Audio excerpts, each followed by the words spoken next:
Hey, halo everybody. Ketemu lagi bareng Bayu di podcast seri Jerman GP part pertama. Sebenarnya gue dari tadi mau recording podcast, tapi tetangga gue lagi berisik-berisik banget. Kayaknya lagi selamatan gitu, gue gak tahu aja cara apa. Yang jelas pakai loudspeaker kencang banget. Jadi kalau gue recording pasti kedengaran backsoundnya. Jadi ya udahlah ya, gue pending dulu. Gue pikir-pikir mungkin besok baru bisa recording.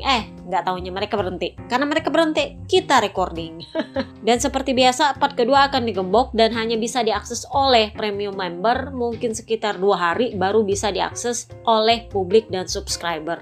Itu juga bisa lebih cepat kayak kemarin karena kita back to back, jadinya gue buka gemboknya lebih cepat. Tapi standarnya admin akun itu biasanya 2 hari. So, yang pertama kita bahas adalah Honda. Kita bahas dulu soal Luca Marini. Luca Marini untuk pertama kalinya meraih poin pertamanya sepanjang musim ini. 1 poin itu juga kalau bisa gue bilang, sorry to say, poin anugerah. Gara-gara Augusto Fernandes kena penalti 16 detik. Jadi dia dipromosikan ke area poin, sementara Augusto Fernandes harus finish di bawahnya dia. Jadi kalau kalian nonton ini di YouTube, pasti kalian akan lihat revisi hasil balapan Jerman GP Sachsenring. Nah, terlepas dia finish di area poin atau enggak, tapi faktanya adalah dia memang lebih baik sepanjang akhir pekan. Jadi dia bilang, ya terus terang saya sebenarnya puas dengan akhir pekan ini karena di sini kami bisa lebih baik. Mungkin karena layout tracknya yang lebih cocok dengan riding style saya, ya bisa jadi. Tetapi overall secara keseluruhan saya memang merasa nyaman dengan motor saya. Jadi komitmen saya untuk terus mengembangkan motor dan konsistensi yang saya pelihara meskipun gak pernah dapat poin yang penting finish, pada akhirnya membuahkan hasil karena motor bisa berperilaku seperti yang saya inginkan. Jadi di awal musim terus terang saya tidak menyangka bahwa saya akan sekesulitan ini. Tetapi untungnya adalah Honda bereaksi dengan sangat baik sehingga saya bisa banyak beradaptasi di paruh musim pertama. Dan inilah yang bisa kita lihat. Terus terang kalau menurut gue dia sedikit agak koar-koar sih. Waktu di sprint race dia bisa battle sama Snektaro. Dia sempat battle.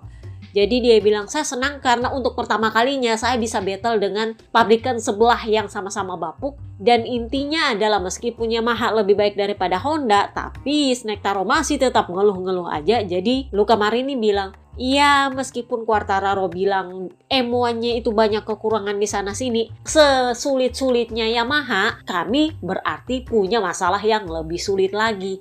Kami kesulitan ketika memasuki tikungan dan berada di tengah tikungan dan itu yang terus kami perbaiki. Pada akhirnya saya bisa merasa nyaman dengan motor saya dan ini yang sebaiknya akan terus kita jaga sampai jeda tengah musim berakhir. Karena ini kan jedanya 3 minggu nih, sempat dia ditanya, kira-kira nanti di Silverstone Honda bawa apa lagi? Apakah mesin baru, apakah part baru? Jadi dia bilang, terus terang kami tidak ada agenda untuk tes private sejauh ini dan sejauh ini belum ada info dari pabrikan Honda bahwa mereka akan membawa part baru di Silverstone. Tapi ya kita lihat aja nanti, apakah nanti akan nongol part baru atau enggak. Nah, dia ditanya lah soal papa kembar yang akhirnya pengumuman setelah Asen kemarin bahwa akan menjadi test ridernya Honda. Jadi Luca Marini bilang, iya itu bagus kalau Alex Espargaro bergabung dengan kami. Kenapa? Karena selama ini dia yang mengembangkan Aprilia dari motor yang bukan apa-apa menjadi motor yang bisa menang. Dan itulah yang kami butuhkan. Tetapi yang jauh lebih kami butuhkan lagi sebenarnya adalah insinyur yang bagus. Yang kerjanya cepat, yang kerjanya baik. Bukan cuman baik tetapi juga cepat. Jadi Luca Marini ini memang dikenal di pabrikan Honda sebagai rider analitik. Analitik itu artinya dia sebenarnya bisa menganalisa di mana letak kelemahannya dan kira-kira apa penyebabnya. Ya mungkin karena itu memang mata pelajaran dia selama di VR46 Academy, jadi dia ngerti apa penyebabnya.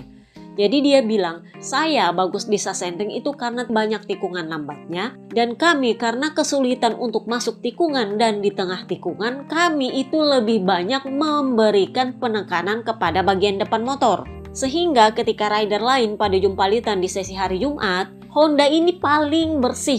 Jadi dia bilang mungkin itu penyebabnya karena kami punya balance itu agak di depan sehingga ketika mengerem ban depan itu nggak kelok. Sementara motor pabrikan lain itu kebanyakan balance-nya di belakang. Ya beda-beda juga, ada yang di belakang banget, ada yang nggak terlalu di belakang. Tetapi mereka punya balance itu lebih di belakang, sehingga ketika mengerem di depan itu mereka kelok ban depannya. Sementara di Honda, karena masih ada warisannya Marc Marquez yang balance-nya di depan banget itu, jadi dia bilang ketika ini di Sachsenring kami pakai, balance-nya itu lebih bagus. Ya memang karena Honda selama masanya Marc Marquez itu bagus terus di Sachsenring. Jadi ya wajar kalau sisa peninggalannya Marc Marquez yang balance-nya di depan itu lagi berusaha dipindahin ke belakang tuh masih ada sisa. Jadi itu menurutnya Luca Marini. Itulah kenapa Ivan Johan Zarco itu bilang dia itu adalah rider paling analitik di Honda. Jadi wajar kalau Honda itu sayang banget sama dia. Dan bukan rahasia lagi bahwa gosip berhembus sepoi-sepoi dalam klausulnya Papa Johan itu disebutkan bahwa Luca Marini yang akan menjadi rider pengembang tahun depan. Dan itu artinya dia bakal rider utama di Honda. Nah, ini akhirnya yang dia ditanya. Dia ini dipancing oleh Jorno KTPS sama seperti Pecco Bagnaia. Jadi dia ditanya, Luca, tahun depan kan kamu masih ada kontrak nih di Honda. Kira-kira kamu itu maunya siapa yang menjadi teammate kamu tahun depan? Pertanyaan persis sama dengan yang ditanyakan ke Pecco beberapa bulan lalu. Jadi Luca Marini bilang, sejujurnya saya punya hubungan baik dengan Joan Mir. Hubungan kami itu bagus. Jadi kalau ditanya siapa yang saya lebih suka untuk menjadi teammate, saya akan lebih memilih Joan Mir. Tetapi kalau memang tidak bisa, saya lebih suka rider dari Aprilia atau dari KTM. Artinya Papa Pip masuk daftar. Jadi dia bilang saya maunya dari Aprilia atau KTM. Kenapa? Karena mereka akan datang membawa informasi yang kita butuhkan untuk pengembangan Honda. Dan mereka bisa berbagi informasi itu untuk mengembangkan Honda bersama-sama. Nah, karena dia mendukung Papa Johan yang adalah KTPS dan dia juga mendukung Aprilia dan KTM, dipancinglah dia perkara Toprak. Padahal Toprak ini udah tutup buku. Karena manajernya Toprak sendiri sudah bilang, oh Toprak tahun depan akan tetap ada di WSBK. Kalau memang dia mau pindah ke MotoGP, maka itu baru bisa dilakukan di 2026. Sepertinya mereka memutuskan untuk mengalah dari BMW. BMW memang minta penalti kontrak yang lumayan besar dan terus terang, mereka kabarnya itu komplain dengan publikasi buruk yang diberikan oleh Toprak pasca Misano. Karena seolah-olah publik itu menekan BMW untuk melepaskan Toprak. Jadi gosip berhembus sepoi-sepoi antara BMW dengan Toprak sendiri juga sudah mulai nggak terlalu bagus kondisinya. Back to Luca Marini. Ditanya lah Luca Marini, kalau dengan Toprak gimana? Kan kamu dengar gosipnya bahwa Honda WSBK itu menawar Toprak untuk pindah ke Honda, tetapi Toprak maunya pindahnya ke MotoGP bukan ke WSBK. Tahu nggak Luca Marini bilang apa? Kalau saya mau bilang, no. Karena yang Honda butuhkan saat ini adalah rider yang punya pengetahuan dan pengalaman teknis yang bisa berbagi informasi dan memberikan feedback secara jelas dan presisi mengenai apa yang dia rasakan di atas motor. Nah ini sama kan yang kemarin gue bilang ketika lagi rame-ramenya Toprak. Gue bilang Toprak itu sama sekali nggak ada pengalaman dalam hal pengembangan motor. Kenapa? Karena WSBK itu motor jalanan, udah plek, nggak perlu dikembangin lagi. Karena itu bukan motor prototype, itu motor jalanan yang siap jual. Jadi memang Toprak sama sekali nggak ada pengetahuan teknis. Nah kalau memang dia mau masuk ke MotoGP, tempatnya dia itu adalah pabrikan-pabrikan yang memang lagi nggak perlu pengembangan. Entah itu Ducati, KTM atau Aprilia. Yamaha atau Honda itu no, nggak bisa. Karena motivasinya Toprak untuk pindah ke MotoGP itu karena dia pengen bikin rekor, dia bisa menang di WSBK, dia bisa menang di MotoGP. Masalahnya adalah Honda dan Yamaha, ya oke lah kalau Yamaha. Honda kalau mau menang itu sulit. Kalau dia ujung-ujung pindah terus minta menang, udah lu nggak ada kontribusi pengembangan motor, pasti lu nuntut ini itu. Bener nggak? Jadi ya logikanya masuk di akal. Tetapi ini yang jadi bahan rujakan ABR. Dibilang katanya kenapa nggak dicoba aja? Ya dicoba gimana? Memang nyatanya dia nggak tahu pengembangan. Kalau mau coba, ya cobanya ke Aprilia atau KTM. Kita lihat sepresisi apa para rider di Aprilia atau KTM ini dalam pengembangan yang bisa mereka jadikan bahan pengembangan di Honda. Tapi ya begitulah, namanya Jorno ABR, ada aja bahan untuk gimana caranya supaya anak-anaknya Valentino Rossi ini bisa dirujak. Udah nggak bisa dikritik di Papa Johan, nggak bisa dikritik di Aprilia dan KTM, nah jadilah Toprak bahan kritikan. Papa Johan ini sebenarnya kebalikan dari Luca Marini, biasanya dia bagus, tetapi di Sachsenring kali ini dia lebih buruk dari Luca Marini. sempat dia ditanya soal perpanjangan kontraknya dengan Honda. Ketika konferensi pers di hari Kamis, dia bilang, sejauh ini belum ada yang ditandatangani, tetapi kami nyaris sudah sedikit lagi, sudah semakin dekat untuk tanda tangan. Sisa 1 atau 2 klausul. Nah ini kan yang kemarin gue bilang dari kemarin dari suka-suka berapa coba? Suka-suka bulan lalu, itu kan gue bilang ada 2 klausul yang Paco Sanchez itu masih nggak setuju sama Honda. Dan Honda bilang, my way or no way. Kalau lo nggak mau masih bisa Papa Pip yang masuk, kalau nggak Oliveira. Jadi Paco Sanchez itu lagi-lagi menjual titel Jordan yang tak dianggap itu ke Honda, supaya Honda tetap memberikan tampuk rider utama dan rider pengembang itu ke Papa Yohan, bukan ke Luca Marini. Nah itu Honda yang nggak mau, makanya nggak ketemu-ketemu nih klausulnya. Itu yang pertama. Yang kedua perkara gaji. Honda mau turunin gajinya, nah itu yang nggak mau Paco Sanchez. Jadi 2 klausul ini yang masih berat banget nih, belum ada bayang-bayang. Tapi ya kita lihatlah nanti akan seperti apa, karena sejauh ini Honda juga ya kalau lo nggak mau kita juga lihat-lihat di pasar. Papa Pip tuh masih ada terbuka pintunya. Jadi Papa Yohan bilang ini adalah akhir pekan yang sulit. Kenapa? Karena saya tidak pernah merasa nyaman dengan motor saya. Ya memang di hari Jumat itu motor agak nyaman dikendarai, tetapi ketika hari Sabtu dan hari Minggu ketika suhu lebih tinggi, sulit bagi saya untuk bisa mempush motor. Selain itu, ketika saya mengejar rider di depan, ban itu kepanasan sehingga motor itu tidak stabil dan lebih banyak bergoyang. Selain itu ada chatter di bagian belakang. Jadi sampai saat ini saya masih berusaha menganalisa apa yang terjadi. Setelah balapan kami akan meeting untuk menganalisa apa yang sebenarnya terjadi dengan akhir pekan ini. Jadi ya begitulah, dia bilang 5 lap terakhir itu dia nggak bisa attack karena terlalu panas udah ban dia, udah nggak bisa kemana-mana, bengkak bannya. Nah ini sepertinya para crew chief ini mulai ketakutan perkara penalti yang gede banget.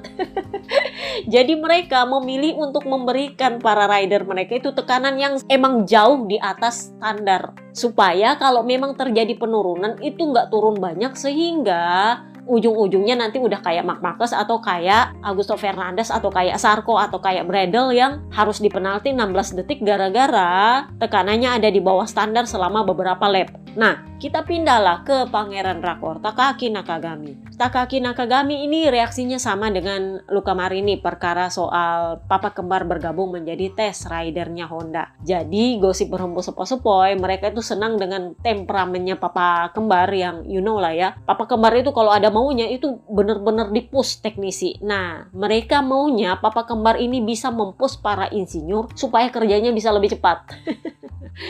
Nah, kita kembali lagi. Luca Marini sempat ditanya soal ini. Waktu Luca Marini bilang kami sebenarnya lebih butuh insinyur yang bagus. Jadi ditanya dia, kamu kan tahu filosofinya Honda seperti itu, masa mau dirubah? Jadi Luca Marini bilang, filosofi yang diperlukan oleh Honda saat ini adalah filosofi yang terbukti bisa bikin motor menang. Kalau filosofinya nggak bikin motor menang, ya nggak usah diterapkan. Itulah kenapa papa kembar direkrut. Mereka senang untuk itu. Nah sama dengan Takaaki Nakagami. Ada bagusnya Alex Espargaro bergabung supaya ada yang membantu kami dalam hal pengembangan. Tetapi tetap yang paling penting adalah insinyur yang bagus kerjanya. Kita lihatlah nanti akan seperti apa, karena memang Taka itu sempat bilang beberapa race lalu, gue lupa di mana ya, itu dia bilang filosofinya insinyurnya Honda itu agak bertele-tele saking analitisnya Luca lebih analitis lagi mereka. Jadi dia bilang satu skrup atau satu baut aja itu perlu beberapa kali diuji oleh berbagai rider untuk dikumpulin datanya,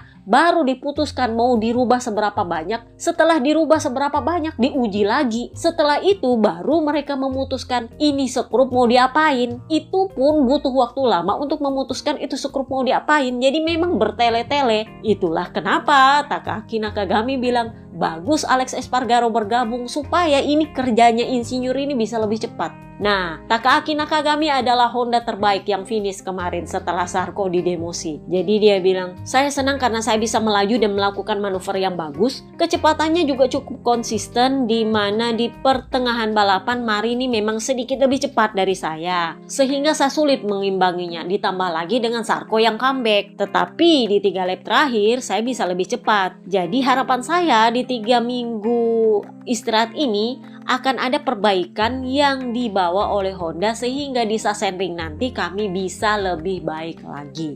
kita pindahlah ke Raider Sengak Sarko. Raider Sengak Sarko ini terus terang bahwa waktu dia menandatangani kontrak dengan Honda, dia pikir dia bisa fight di 10 besar. Nggak taunya justru dia disuruh untuk menguji part. Jadi dia bilang adanya adalah saya di test rider. Terus terang saya frustasi. Di saat yang sama Lucio Cesinello juga frustasi. Kenapa? Karena sponsor mulai ribut perkara performa. Jadi dia bilang, ya pada dasarnya ini motor yang belum cukup kompetitif untuk berada di top 10. Karena kan sponsor mintanya performa. Jadi dia bilang, ya motornya yang nggak bisa, bukan kami nggak bisa, motornya yang nggak bisa. Jadi saya terus terang menantikan motor baru yang bisa mencapai performa seperti itu. Untuk sementara ya saya cuma bisa berusaha memperbaiki diri, cuma bisa seperti itu.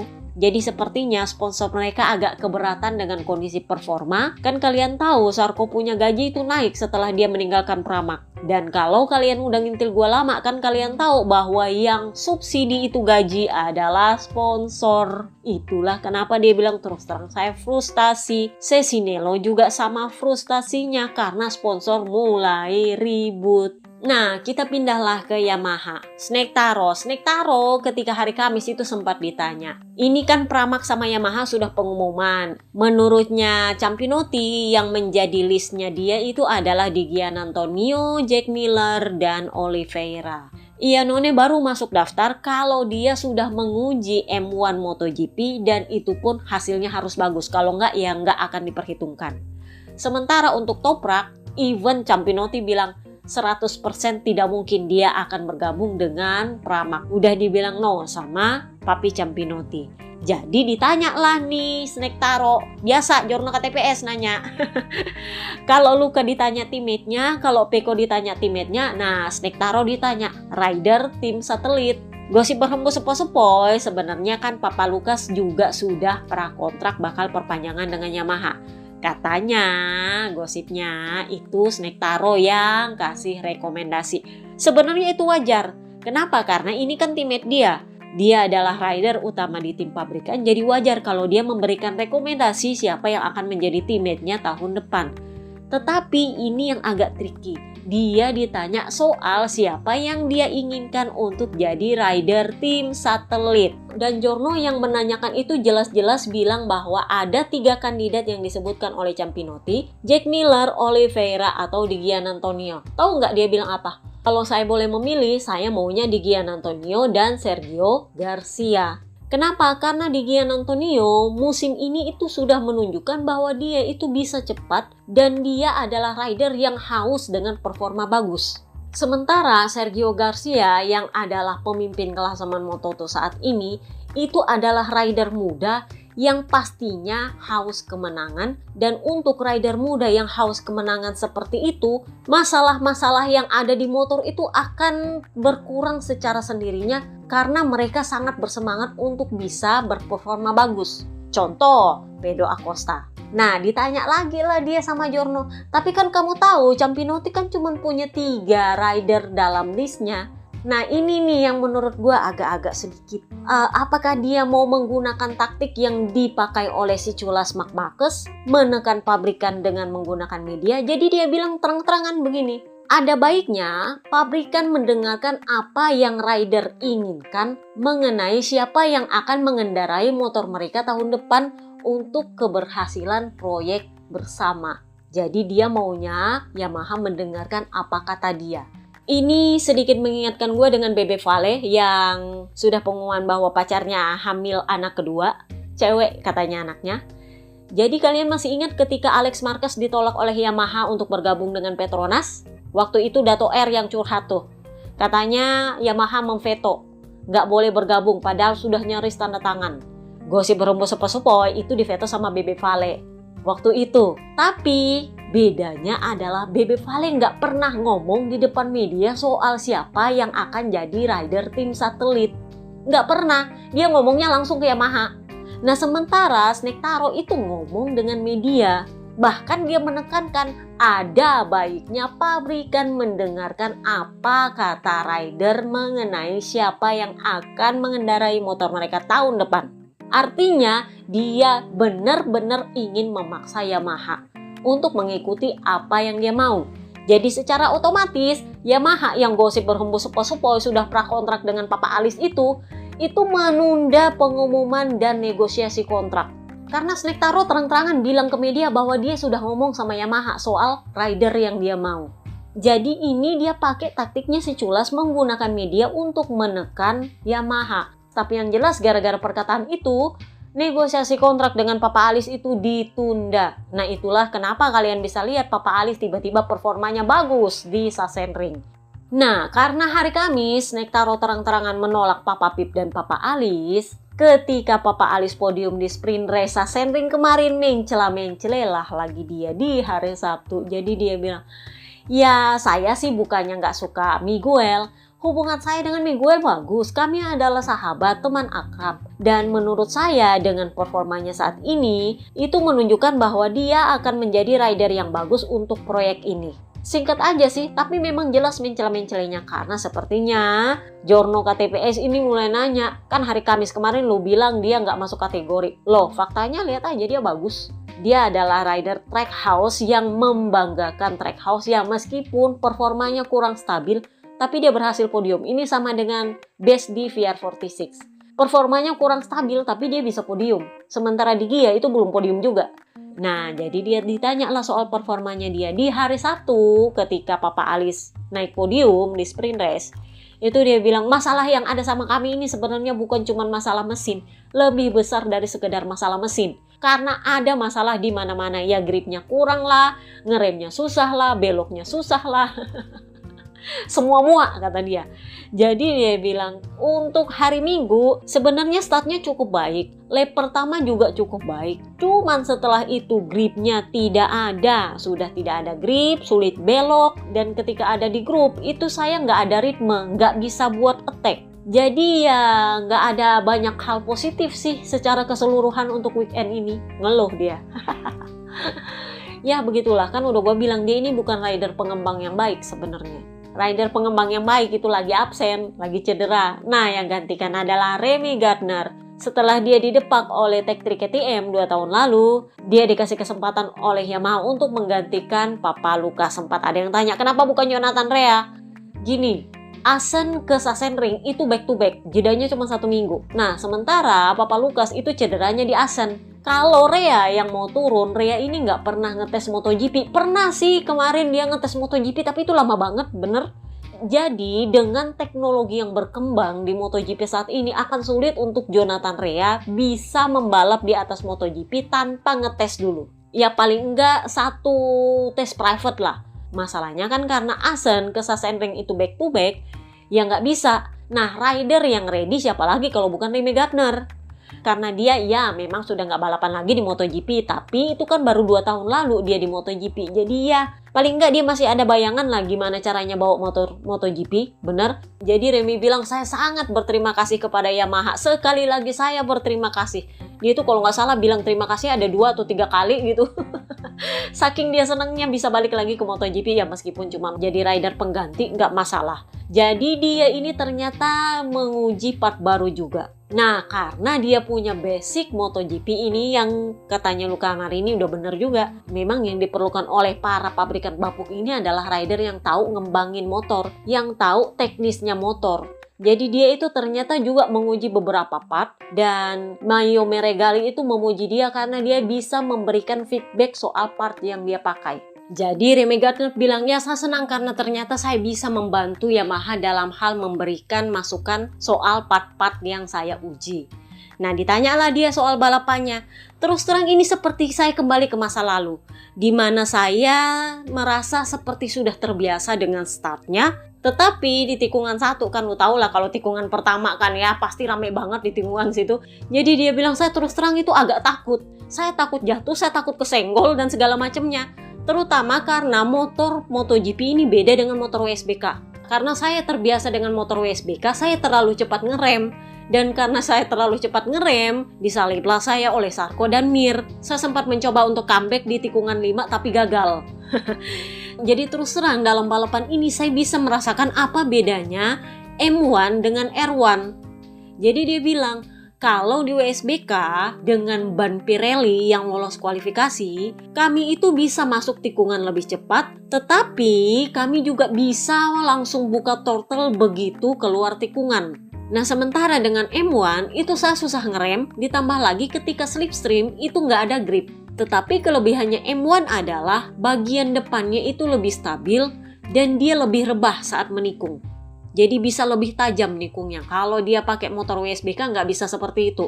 Tetapi kalau motor WSBK, dia bisa masuk tikungan lebih cepat dan dia bisa buka throttle lebih cepat. Karena bannya beda, gripnya beda. Nah, kalau Michelin sudah ngerem susah, giliran masuk tikungan, keluar tikungan, nggak bisa buka throttle cepat-cepat. Kalau nggak, ya nggak ada grip juga. Jadi dia bilang saya senang bisa membantu Yamaha untuk memberikan informasi mengenai M1 yang saya pakai saat ini. Karena dia sudah memberikan perbandingan antara M1 dengan R1, jadi memang sudah clear bahwa itu nggak ada grip. Karena kan memang Snake Taro ngeluhnya grip. Ya emang dari zamannya Bebe Vale grip juga kan. Ini masalah sepertinya masalah yang nggak pernah selesai.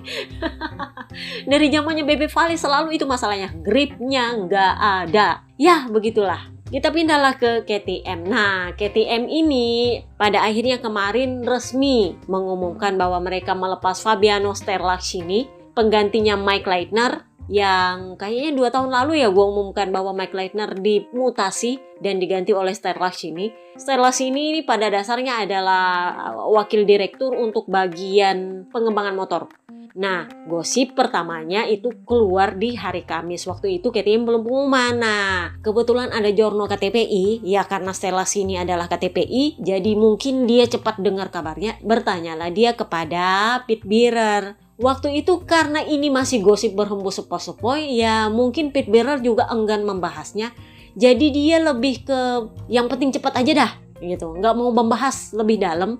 Nah, waktu itu dia ditanya kenapa Fabiano nggak diperpanjang. Nah, Pit Bierer waktu itu menjawabnya memang sepintas lalu sambil senyum. Jadi dia bilang, ya mungkin dia homesick. Nah, karena Bierer nggak mau membahas lebih jauh, jadilah itu berita yang nongol bahwa Bierer enggan membahas Fabiano seolah-olah mereka punya hubungan nggak baik. Tetapi di artikel itu juga dibahas apa yang menjadi kemungkinan KTM itu enggan memperpanjang kontraknya Fabiano. Jadi waktu itu yang dibahas adalah 1.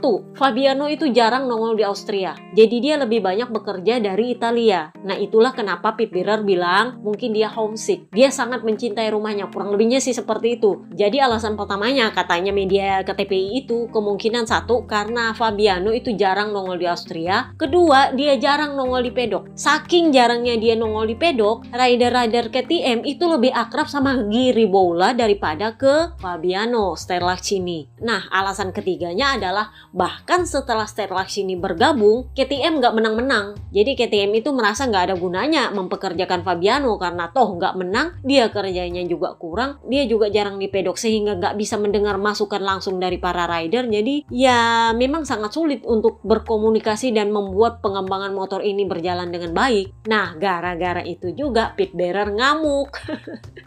Jadi di hari Jumat sesi FP1 apa praktis ya, Pit Bierer tuh ngomong terang-terangan di tayangan live MotoGP. Jadi dia bilang, saya terus terang kesal dengan sebuah media yang ketika interview dengan saya justru membuat seolah-olah saya itu senang Fabiano pergi dan seolah-olah kami punya hubungan buruk dengan Fabiano. Sebenarnya tidak ada masalah apa-apa dengan Fabiano. Pada dasarnya kami tidak sepakat dengan beberapa hal sehingga kami tidak bisa memperpanjang kontrak.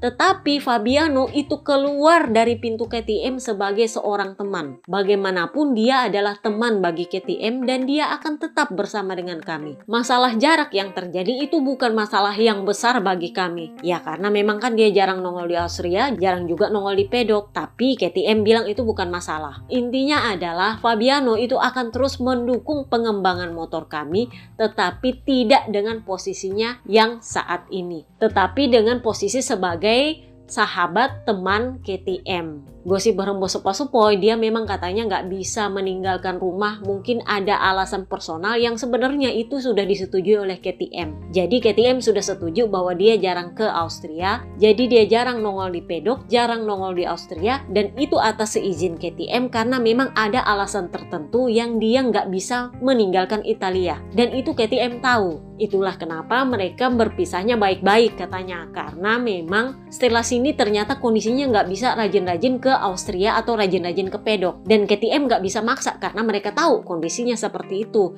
Jadi ya sepakat untuk nggak memperpanjang kontrak. Tapi yang jelas Pit Bierer bilang, yang membuat saya kesal adalah media itu menggambarkan seolah-olah saya senang Fabiano meninggalkan KTM.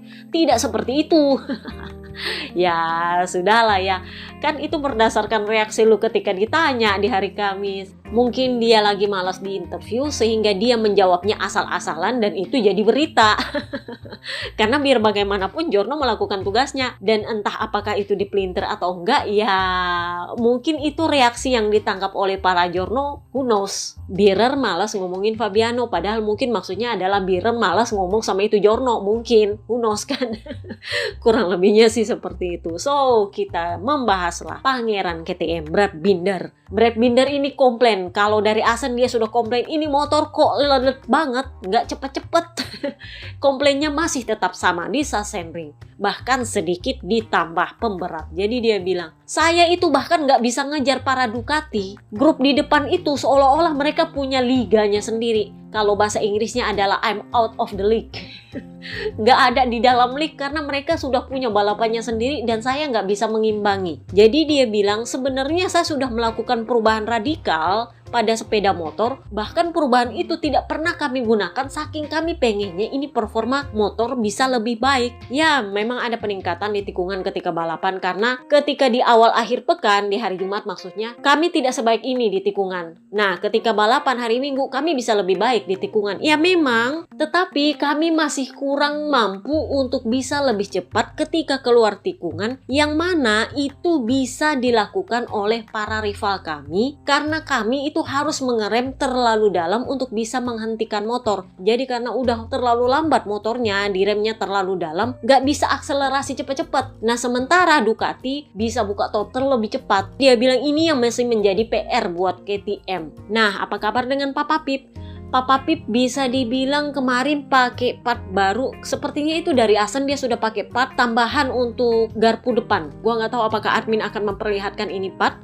Tapi yang jelas itu berpengaruh kepada feeling dia di bagian depan. Jadi dia bilang ini memang bukan hari balapan yang ideal untuk saya. Pada dasarnya kami sudah menyelesaikan masalah ban depan, sehingga sejak start itu masalah ban depan itu sudah bisa teratasi. Tetapi masalahnya adalah ban belakang yang tidak ada grip. Jadi di beberapa tikungan itu ban belakang itu nggak ada grip, sehingga apapun yang saya lakukan saya tetap tidak bisa melewati sektor pertama itu dengan baik. Jadi yang lain itu bisa nikung lebih tajam, lebih cepat, sementara kami tidak begitu. Jadi sekarang kami harus berusaha untuk bisa memperbaiki hal seperti ini. Tetapi pada dasarnya saya senang karena saya sudah bisa merasakan feeling yang bagus di ban depan. Jadi PR-nya adalah ban belakang lagi. Ini masalah grip juga dialami oleh Augusto Fernandes yang kena penalti 16 detik. Jadi dia bilang saya punya masalah ceter dan gara-gara itu balapan saya menjadi sulit. Ya saya sempat battle satu kali, tetapi feeling saya itu nggak terlalu bagus. Saya kesulitan memakai ban medium dibanding dengan ban soft dalam hal grip. Jadi dia bilang gripnya itu agak susah selama dia balapan hari Minggu. Sementara Pedro Acosta dan Brad Binder itu sudah melakukan langkah yang lebih baik sehingga mereka punya lebih banyak grip. Dan saya sempat mencoba battle dengan Miller, sayangnya saya kalah. Tapi bagaimanapun saya mengambil sisi positif di mana saya bisa memiliki kembali kepercayaan diri saya untuk bisa battle. Tetapi PR-nya adalah saya harus maksimal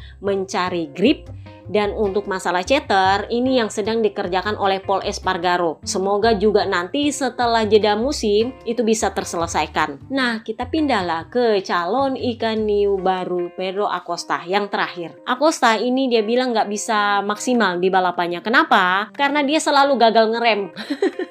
Jadi dia bilang saya gagal ngerem dan lap pertama saya itu adalah bencana, disaster. Tetapi ini bukan lebih banyak di masalah motor, tetapi lebih banyak di masalah eksternal. Saya berkendara dengan lebih hati-hati, tetapi motornya bagus selain gagal ngerem.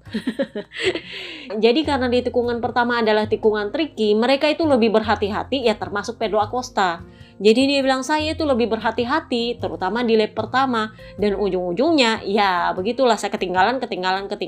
Tetapi pada dasarnya motornya bagus. Nah, ini sebenarnya dia sudah melewatkan kesempatan untuk mengalahkan rekornya si Culas Marc Marquez sebagai rider termuda yang menang di MotoGP. Karena kesempatan terakhirnya memang di Sachsenring kemarin. Jadi dia bilang, ya terus terang saya tidak menyesal saya sudah membalap di KTM tahun ini. Kenapa? Karena saya memang pengen. Kan tahun lalu memang dia yang pengen naik ke MotoGP. Saking pengennya dia naik ke MotoGP, KTM sampai harus mendepak Pol Espargaro. Jadi dia bilang, ya saya nggak nyesal karena memang saya yang pengen. Tapi kalau kalian mau saya memberi penilaian pada tengah musim pertama saya di MotoGP, saya kasih penilaian 4,5. Itu pun sebenarnya bisa lebih buruk. Kenapa? Karena saya sempat melakukan banyak kesalahan di beberapa balapan dan itu sebenarnya juga adalah pelajaran untuk saya. Jadi ya meskipun dia dipuja-puji oleh KTM, dipuja-puji oleh Poncharal, dia tetap bilang penilaian saya ini rendah untuk diri saya sendiri. Jadi liburan musim panas ini dia diundang ke Austria untuk jalan-jalan ke pabriknya KTM di tempat motor prototipe dia dibuat. Jadi dia bilang, ya saya senang saya diundang oleh KTM karena dengan ini saya bisa lebih memahami cara kerja mereka dalam membuat motor. Dan secara otomatis saya akan mempelajari sedikit mengenai teknis motor saya. Jadi ya dia resmi gagal mengalahkan rekornya Marc Marquez. Dia sendiri juga nggak merasa tertekan karena dia bilang saya juga nggak perlu memecahkan rekor apa-apa. Kurang lebihnya sih seperti itu. Oke, itu aja podcast kita kali ini. Sorry kalau telat, sorry kalau lambat karena tetangga gue lagi selamatan tadi. Oke, see you next part guys. Bye-bye.